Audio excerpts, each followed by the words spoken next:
Pacino's Lefty is a broken man. That's how he plays him, stooped, tired, talking to his tropical fish because nobody else will listen. A soldier who gave everything to an organization that gave him nothing back. The audience watches him and feels something they don't usually feel for a mobster. They feel pity. But Benjamin Ruggiero, the real man behind that performance, claimed 26 murders. He carried 2 pistols on every hit because old mob guns misfired, and he didn't believe in second chances. He kept a pet lion cub in his Lower East Side apartment until it outgrew the space. He owed $160,000 in gambling debts to his own underboss and still couldn't stop betting the horses. The film made him a sad old man waiting to die. He was a feared killer who couldn't stop losing. And the film's ending. The scene everyone remembers, Pacino removing his jewelry, kissing his wife, walking out that door to what every viewer assumes is his execution. That scene didn't happen to Lefty. It happened to someone else entirely. The movie took the documented final moments of Dominic Sonny Black Napolitano, who gave his jewelry to his bartender and his apartment keys to a friend who'd feed his pigeons before walking into a house where men were waiting to kill him, and gave that death to Lefty because it made a better ending. The real Lefty didn't walk out any door. This is the story the film stopped telling at the most convenient possible moment, because the real version lasted 13 more years, and it wasn't a door closing behind a brave man walking to his death. It was a hospital bed, a cancer ward, and a Thanksgiving nobody remembers. That's the version most people carry. Lefty walked out that door and the Bonanno family killed him. The film wants you to believe that. The title card at the end reinforces it. But Lefty wasn't killed. The FBI arrested him 12 days after Sonny Black's murder, before the family could execute the contract on his life. He stood trial, was convicted under RICO, served 11 years in federal prison, and refused every offer to cooperate with the government. He was released only because he was dying of cancer. He died on Thanksgiving Day, 1994, at 68 years old, 3 years before Al Pacino played him on screen. He never saw the movie. He never saw Pacino walk out that door. April 19, 1926, Hell's Kitchen, Manhattan.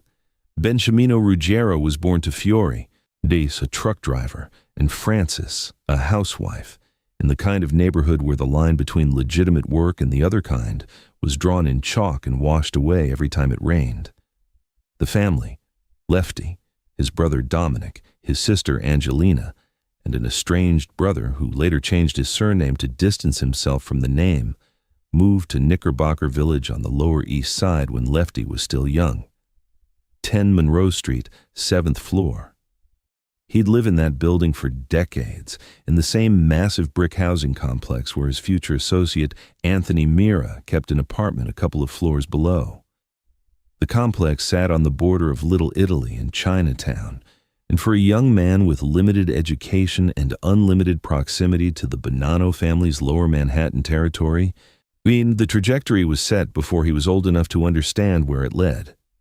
He entered the orbit of the family as a street-level associate under Capo Regime Michael Mimi Sabella, doing the kind of work that doesn't appear in organizational charts, collecting debts, running errands, standing where he was told to stand when someone important was having a conversation he wasn't supposed to hear. The nickname came from tossing dice left-handed while shooting craps. 2 guns came from the twin pistols he carried on jobs, a practical habit born from the unreliability of second-hand revolvers. The reputation came from what he did with them. By his own account, told to Joe Pistone over hundreds of hours of conversation that Pistone was secretly recording, he'd killed approximately 26 men by the late 1970s. That number is unverified and unprosecuted. Mobsters inflated their credentials, and Lefty was a man who needed people to know he mattered. The FBI classified him among the most dangerous active members of the Bonanno organization.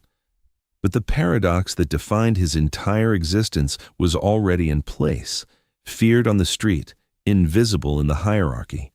He couldn't translate violence into advancement because he couldn't stop giving his money to bookmakers and horse tracks. The gambling wasn't a side habit. It was a compulsion that consumed every dollar he earned and several dollars he hadn't. His formal induction as a MAID member didn't come until the summer of 1977, when he was already 51 years old. The delay was humiliating. That he owed $160,000 in gambling debts to underboss Nicholas Marangello, primarily from horse race betting, and the family wouldn't induct a man who couldn't settle his accounts. He scraped together enough to pay down most of it, got MAID, and within a year he was in debt to Marangello again.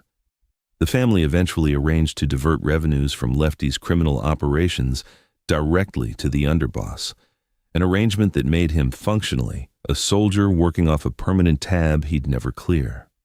That financial desperation, the constant grinding need for a score that would put him even, is what made him vulnerable to everything that followed. A man with money doesn't need a new earner walking through his door. A man drowning in debt will vouch for anyone who looks like he can swim. His criminal portfolio was broad but never profitable enough to offset his losses. He ran bookmaking operations out of a social club at 43 Madison Street in Lower Manhattan, just blocks from his apartment. Loan sharking, extortion, fencing hijacked tractor-trailer loads, pharmaceuticals, coffee, high-priced seafood like lobsters, whatever came off the trucks. A $5,000 a month no-show job at a fishery he partly owned in the Fulton Fish Market. In 1979, he and Donnie Brasco attempted to start a bookmaking partnership out of a converted candy store.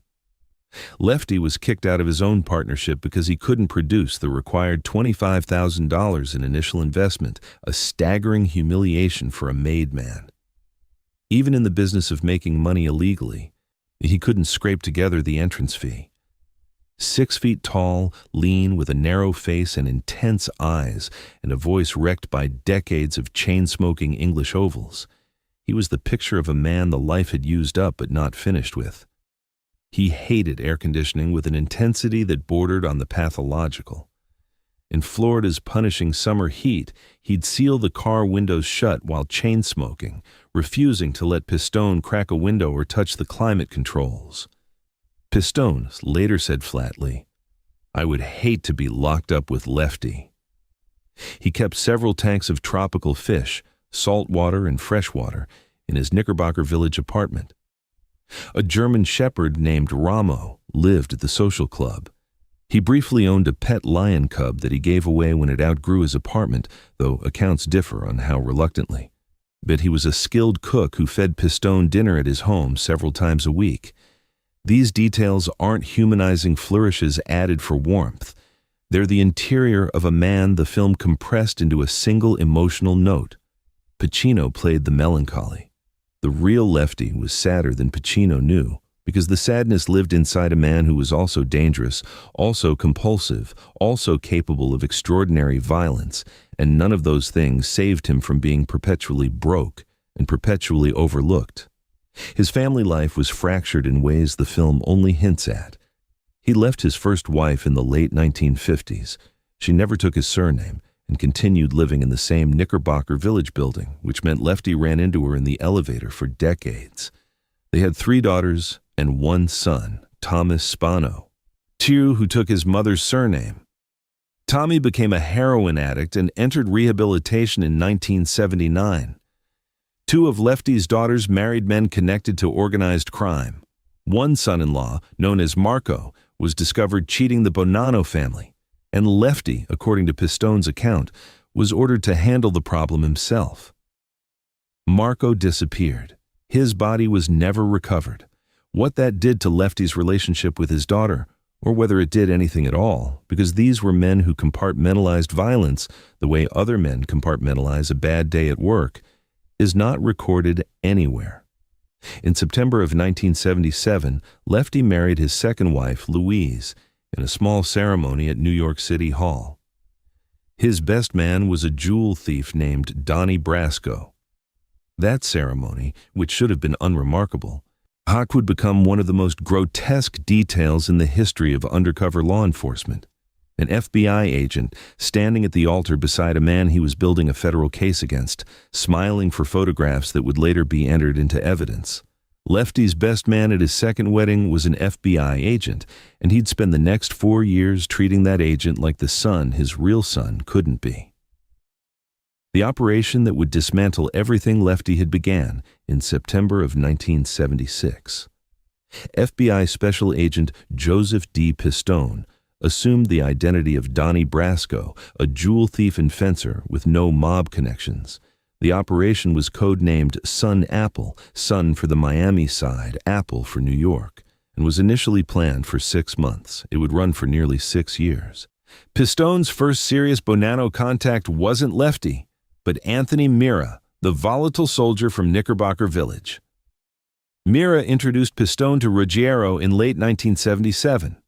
Pistone impressed Lefty with diamonds acquired from the FBI evidence room and gemological expertise, backed by bureau training courses.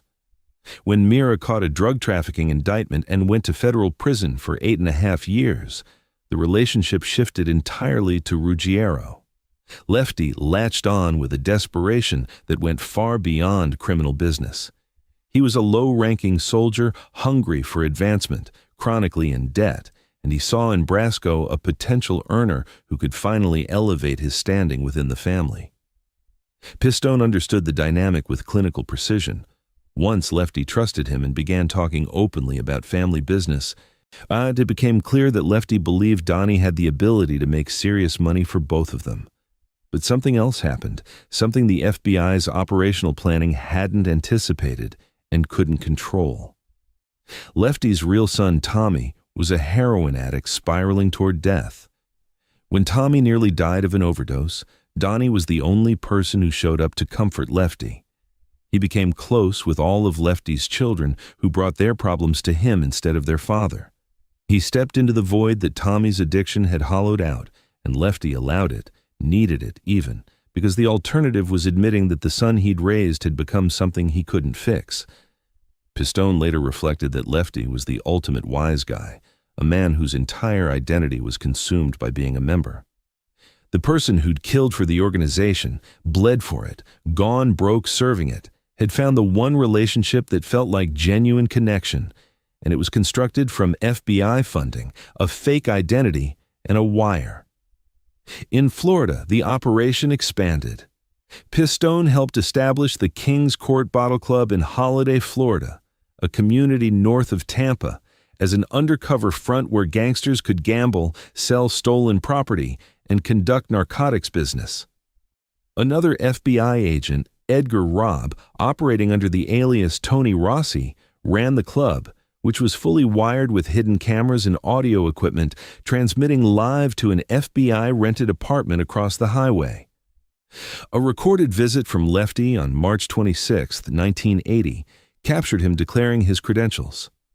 "I'm from downtown, Madison Street. I'm with Rusty." The operation was building a case not just against the Bonannos, but targeting an alliance with the Trafficante family of Tampa. One near disaster almost exposed everything. In Miami Beach, Lefty was reading Time magazine and recognized a white yacht, the Left Hand, featured in coverage of the Abscam scandal. Months earlier, Pistone had borrowed that same yacht for a party to impress Lefty and other associates, claiming it belonged to a girlfriend's wealthy brother. Lefty confronted him.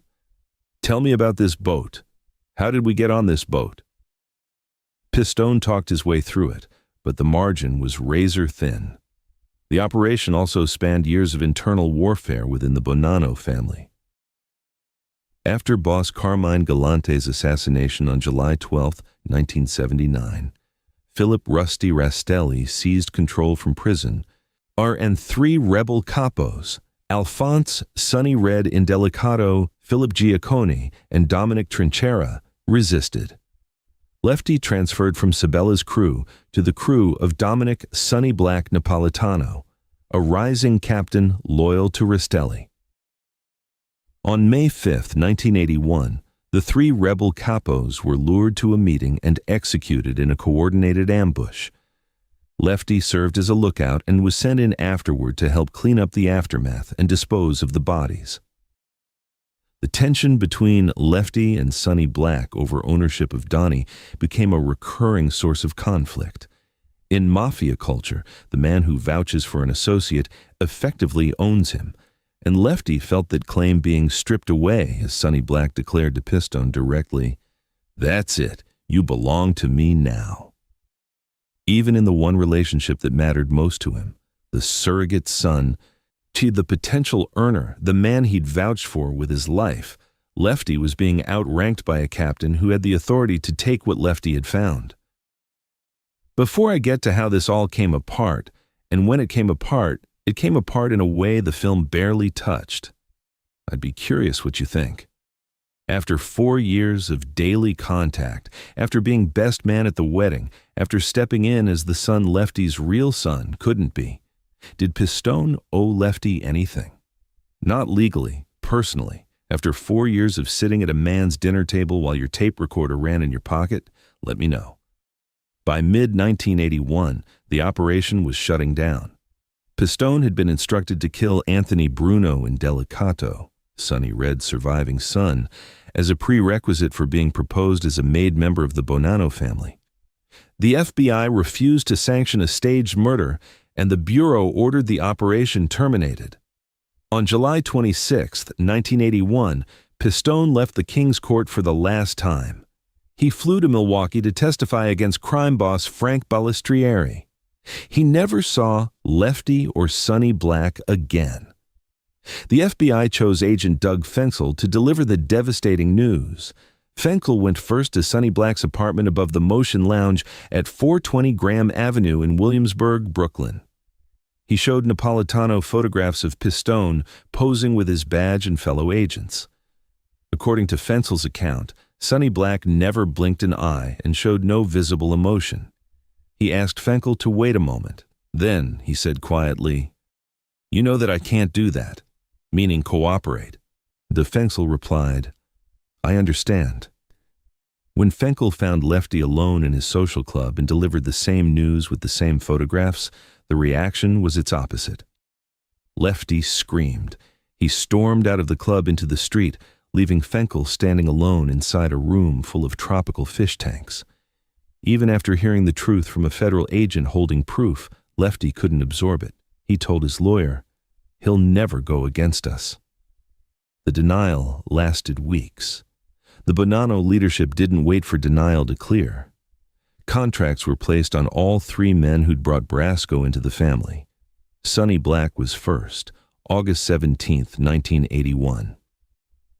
Before leaving his apartment that day, Napolitano gave his jewelry to his favorite bartender at the Motion Lounge. Then he handed over his apartment keys so someone could care for his pigeons, the rooftop coops that FBI surveillance teams had watched him tend to for years. He drove to associate Ron Falacamo's parents' house in Eltingville, Staten Island. In the basement, Frank Curly Lino shoved him down the stairs. Robert Lino Sr. was waiting with a gun. It misfired. Napolitano from the floor said, "Hit me one more time and make it good." Falacamo fired several rounds from a .38 caliber pistol and killed him. Joseph Pacino, who'd ordered the hit, was later recorded saying he had to give Napolitano a receipt for the Donnie Brasco situation. The body was found nearly a year later, on August 12, 1982, near a creek on Staten Island. Both hands had been severed, the traditional punishment for a man who put his hands on the wrong person, who vouched for someone he shouldn't have touched. Anthony Mira, the man who'd originally introduced Pistone to the Bonanno world, was next. February 18, 1982. Joseph D'Amico, a relative, someone Mira would trust enough to meet alone, lured him to a parking garage in Lower Manhattan and shot him repeatedly in the head at point-blank range. When a police officer tapped on the car window hours later, Mira appeared to be sleeping. Blood was draining from his ears. The film's final scene, Pacino slowly removing his watch, his ring, handing them across the kitchen table to his wife Louise, smoothing his jacket one last time. walking out the apartment door to what every viewer in the theater understands is his execution, is the single most remembered image from the movie. It's the scene people talk about at dinner. It's the scene that earned Pacino the reviews. And it was Sonny Black's real story, not Lefty's. Director Mike Newell took the documented final moments of Dominic Napolitano, the jewelry, the pigeons, the quiet walk toward certain death, and gave them to Lefty's character because Pacino's performance had made the audience care about the wrong man. The real Lefty didn't get to walk out a door with his dignity intact. He didn't get a scene. August 29th, 1981, 12 days after Sonny Black's murder, FBI agent Louis Vernazzo jumped out of a car on a Manhattan street carrying a shotgun and screamed at Lefty to freeze. Then the Bureau believed Lefty was walking toward a meeting at Marangello's social club where the family intended to kill him. They didn't arrest him to build their case. They had the case already. They arrested him because their key witness in 3 pending RICO trials was about to become a corpse, and dead men don't testify. In custody, the FBI laid out the offer plainly: witness protection, a reduced sentence, a new identity, safety for Louise and the children. Lefty's response was immediate and absolute. He refused. He would maintain omerta regardless of what it cost him. The Bonanno family, through channels that operated even inside the federal prison system, verified that Lefty had kept his mouth shut. And in response, they did something they'd never done for him in 30 years of service. They recognized his loyalty. They lifted the contract on his life. They granted him a pass. The structural irony is almost too precise to bear. The first time the organization ever acknowledged that Lefty's loyalty had value was the moment after he'd committed the worst possible betrayal of that organization's security. He'd vouched for an FBI agent. He'd nearly destroyed the family. And because he refused to compound the damage by cooperating, the family forgave the sin by honoring the silence. It was the only reward Lefty ever received. If this is the kind of story that keeps you here, a subscribe means I keep making them. Joe Pistone took the witness stand on August 2, 1982, in the United States District Court for the Southern District of New York, before Judge Robert W. Sweet. He testified over 5 days, walking the jury through tape recordings of hundreds of hours of conversations with 5 defendants: Ruggiero, Nicholas, Nicky Cigars, Santora, Antonio Boots, Tomasulo, John Booby Sarasani, and Anthony Mr. Fish Rabito. The RICO charges included conspiracy to murder the 3 rebel capos, distribution of methaqualone, extortion, planning a bank robbery, and operating illegal gambling enterprises in Florida. Defense attorney Robert Koppelman attacked Pistone's credibility directly, calling him a liar and pointing out that the only reference to killing anyone on any tape was made by Pistone himself. The prosecution's 2-hour summation reduced the case to a single argument. Joseph Pistone sat before you for 5 days, and you must take his measure and decide if he was telling you the truth. On August 27th, the jury convicted Ruggiero, Santora, and Tomasulo of RICO conspiracy. Sarasani was acquitted on all counts. On November 15, 1982, Lefty was sentenced to 15 years in federal prison. As the sentences were announced that same day, authorities revealed that the badly decomposed corpse, found months earlier near a Staten Island creek, hands severed, face destroyed by decay, had been identified through dental records as Dominic Sonny Black Napolitano. The conviction was affirmed on appeal in United States v. Ruggiero, 726 F. 2nd 913, 2nd Circuit, 1984. Only after Pistone testified did Lefty finally accept the betrayal in full. The denial shattered into rage. He told a cellmate he'd get that man Donnie if it was the last thing he did. When prosecutors approached him one more time about flipping, Pistone reportedly told them to go ahead and make the offer. The prosecutor came back and reported that Lefty had told them, in the most direct terms available to him, to leave and not come back. While imprisoned, writers and film producers approached with offers, large sums for his story, his perspective, his side of the Donnie Brasco operation. He refused every single one. An old associate later recounted that on his deathbed, Lefty threatened to spit in the faces of movie people who offered him $1 million for an interview. He would not sell his story. He would not give it away. The silence that saved his life within the family became the principle he carried to his grave. 15 years. His health is failing.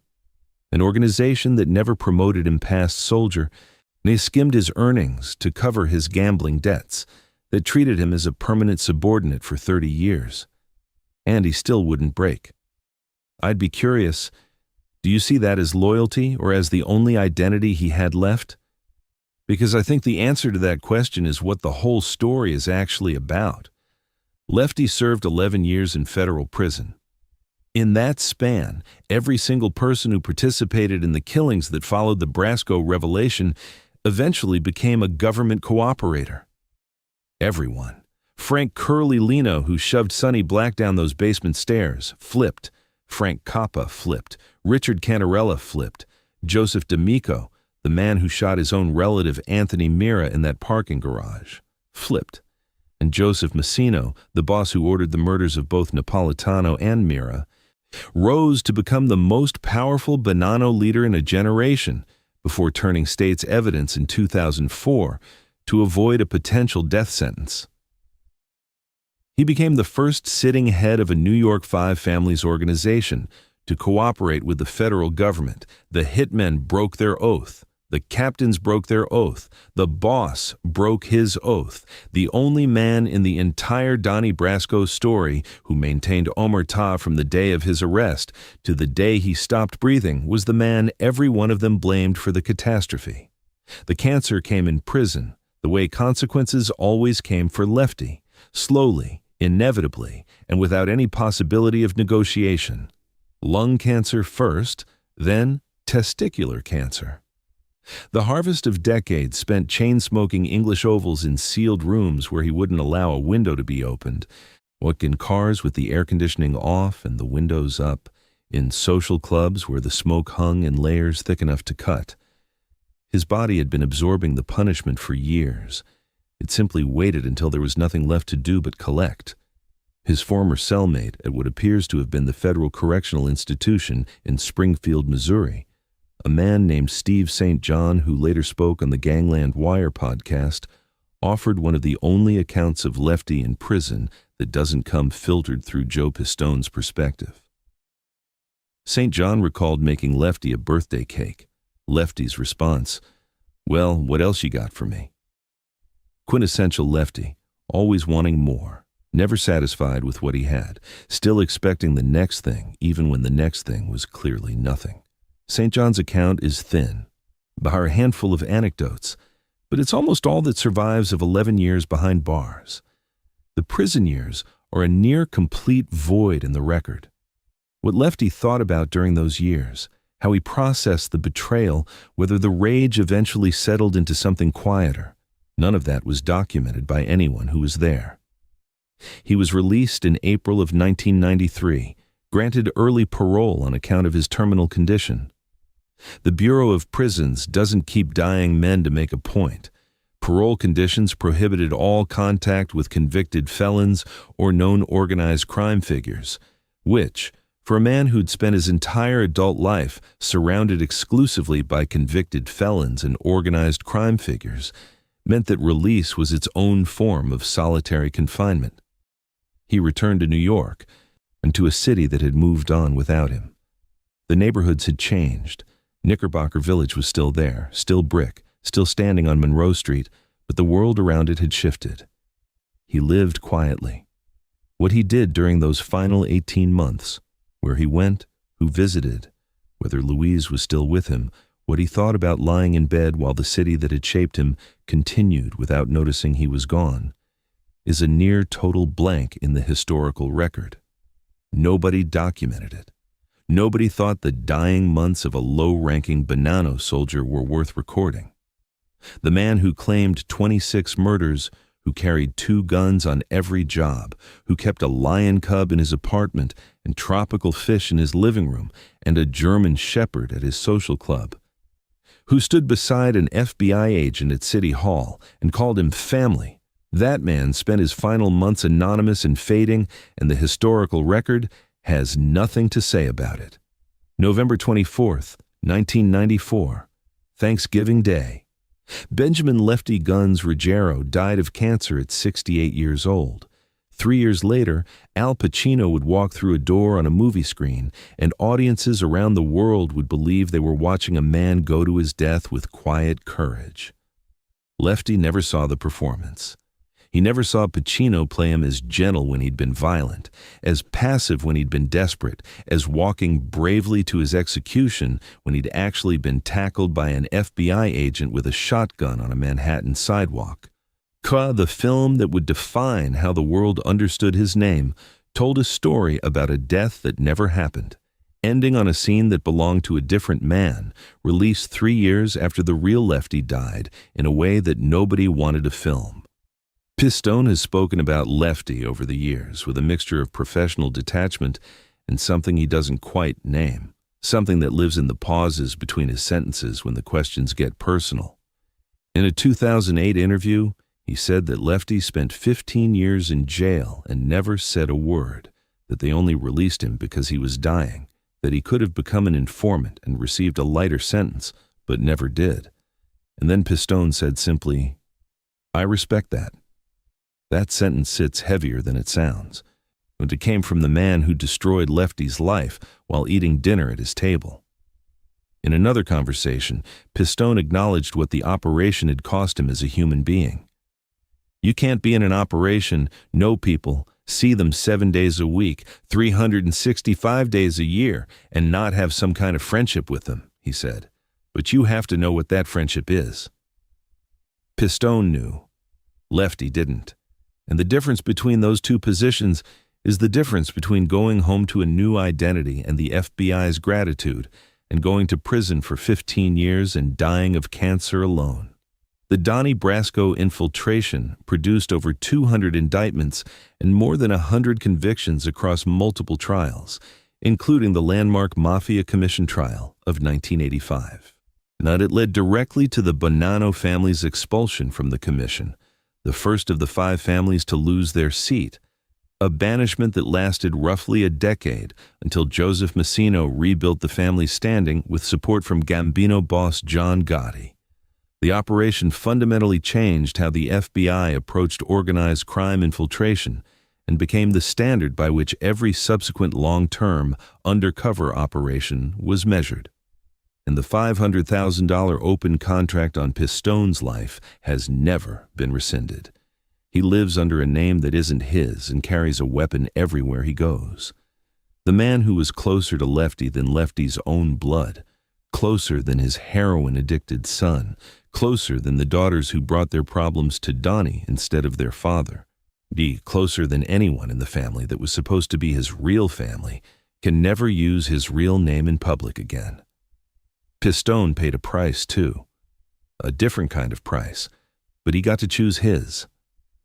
Calvary Cemetery sits in Woodside, Queens, the largest cemetery in the United States by number of interments, approximately 3 million burials spread across 365 acres of headstones, packed so tightly they lean toward each other like commuters on a crowded train. Section 51, Plot 100, Grave 19. Nothing on the stone announces who lies beneath it. A few rows away, in the same section of the same cemetery, Dominic Sonny Black Napolitano, the man whose real death scene the film stole and gave to Lefty, the man who died because of what Lefty brought into the family. If you didn't know to look, you'd walk right past both of them, the soldier who vouched for an FBI agent and the captain who paid for it, resting a few rows apart under the same Queen's sky, both of them finally silent,